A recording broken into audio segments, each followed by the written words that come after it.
नमस्कार, देशोन्नतीमध्ये मी ऐश्वर्या शिंदे आपलं स्वागत करते। भारतीय राष्ट्रीय भुगतान नियमने यूपीआय व्यवहारांसाठी नवे मार्गदर्शक तत्व जारी केले असून 15 फेब्रुवारीपासून ते लागू होणार आहे। या नव्या नियमानुसार ट्रान्झॅक्शन क्रेडिट कन्फर्मेशन आणि रिटर्नच्या आधारावर चार्जबॅक स्वयंचलित मंजूर किंवा नाकारला जाईल।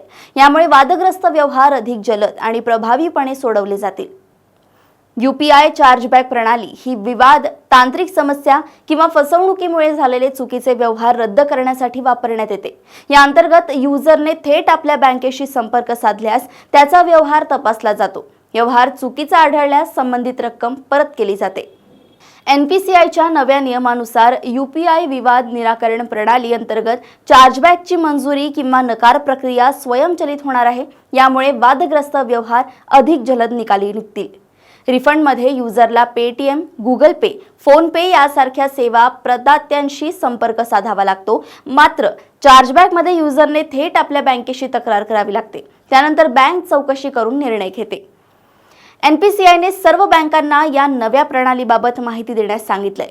या बदलांमुळे वाद व्यवस्थापन अधिक सोपे होईल, दंड कमी होईल आणि व्यवहारांचे सेटलमेंट वेगाने होईल।